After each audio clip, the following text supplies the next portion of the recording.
যখন পাড়া দিছি তখন পা চিপটে গিয়ে পড়ে গেছি। হুম। অন্য আরেকজনের ভালো লাগে, অন্য আরেকজন বলছে যে বাচ্চাটা নষ্ট করে ফেলো, আর তুমি কথা মতো এটাই করলা না? না, তুমি ভুল না, বুঝো না আমি আমারে ভুল প্লিজ। বুঝবো কেন? আমি আমি এটাই এটাই বিশ্বাস করি, এটাই হয়েছে, আমি জানি। দেখো, তুমি এখনো বলছি, তুমি আমার ভুল বুঝো না প্লিজ। এটা হুম। আমি ইচ্ছা করে করি নাই, তোমার বুঝতে হবে এটা আমি করি নাই ইচ্ছা করে। তাহলে কিভাবে করছো? এটা আমি পড়ে গেছি, আমি নিজেও বুঝতে পারিনি। আমি যখন পড়ে গেছি তখন তখন তো ব্লিডিং হয় নাই, একটু পরে হয়েছে, তখন আমি বুঝতে পারছি যে বেবিটা হয়তো নষ্ট হয়ে গেছে।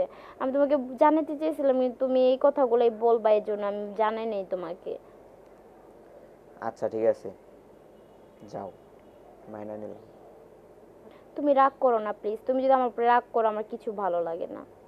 হুম। এখন তো মিথ্যা সান্ত্বনা দিবাই। দেখো, আমিও তো অসুস্থ, তোমার তো এটাও ভাবতে হবে। আমি নিজেই ক্ষতি কি নিজে করব? তুমি জানো এর পরের থেকে আমার কতটা ক্ষতি হয়েছে আমার শরীরে। আমি কি হয়েছে? খুবই আমি অসুস্থ হয়ে পড়ছি ব্লিডিং যাইতে যাইতে। হুম, বুঝছি। এই 1-2 দিন কষ্ট হবে, তারপর তো সব ঠিক হয়ে যাবে, সমস্যা নেই। আচ্ছা, তুমি বাড়ি আসবা কবে? কালকে যাবো। তুমি তাড়াতাড়ি চলে আসো। তাড়াতাড়ি যাই কি হইব? এই মুহূর্তটা তোমার কাছে থাকতে ইচ্ছে করতেছে। এখন কারণ তো ইচ্ছে আমি করবেই। তুমি তুমি বাবা, আমি তো মা। আমার কাছ থেকে যে কি হারিয়ে গেছে সেটা আমি বুঝতেছি না। তুমি জানো ওটা আমার কত শখের ছিল। আমি জানি, আমারও তো শখের ছিল, বলে না শখের জিনিস কখনোই থাকে না। আল্লাহ পাক হয়তো ভালো কিছু রাখছে, হয়তো আল্লাহ যেটা ভালো মনে করে সেটাই করছে। হয়তো ওর রিজিক ছিল না দুনিয়াতে, এজন্য আসে নাই। হুম। আমি তোমার প্রতি রাতেই বলতাম যে এটা আমার অনেক শখের, এরকম নাম রাখবো, এটা ওইটা, কত কিছু বলছি। তারপরেও তুমি সবকিছু শেষ করে দিলা, তোমার জন্য এরকম হয়েছে। আমিও তো স্বপ্ন দেখছি, এটা কিভাবে হয়ে গেল আমি নিজেও বুঝতে পারিনি। সবকিছু তোমার জন্য হয়েছে। আর আমি এটা হতে আমি আরো সাবধান হয়ে গেলাম, আর কখনো এরকমটা হবে না। তুমি দেখো, আর কখনো হবে না। তোমার কি মনে হয় আর কখনো আমি তোমার ছেড়ে এই জায়গায় ঢাকায় আসবো, তারপর আবার তুমি আরেকটা কিছু বলবা? সবসময় তোমার কাছেই থাকবো, দেখবো তখন তুমি কিভাবে বলো। আর তোমার কাছে তো আমি বেশি কিছু চাই না, একটা বেবি তো চাইছি। আমি তো সেটাই দেওয়ার জন্য চেষ্টা করছিলাম, কিন্তু এরকম হয়ে যাবে। তুমি চিন্তা করো না, আমি সুস্থ হই তোমার মনের আশা আমি পূর্ণ করব।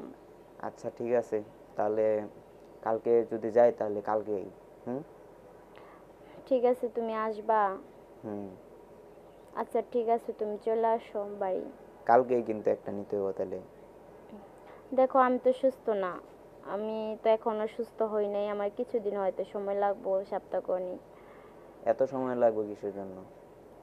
তুমি তো জানোই, এটা হইলে একটা মানুষ অসুস্থ থাকে কয়দিন, তোমার তো বুঝতে হবে। হুম, বুঝছি। ঠিক উফ। আছে, তাহলে তুমি আসবা কালকে? হ্যাঁ, কালকে যাবো। তারপর থেকে আর বাসা থেকে বেরোবো না, সব সময় তোমার পাশেই থাকবো, দেখবো তুমি কি করো না করো। আচ্ছা আর ঠিক আছে, তোমার আমি খুশি। আমি যখন থেকে তোমার কাছে থাকবো তখন থেকে তোমার ফোন চালানো অফ, তুমি ফোন চালাইতে পারবে না আমার সামনে। তুমি থাকলে আমার ফোন লাগবে না, তুমি তো হুম। আমার ফোন। তখন তো আমারই চালাইবা। ঠিক আছে, তাহলে তুমি আইসো বাড়ি, হ্যাঁ? আচ্ছা ঠিক আছে। আচ্ছা।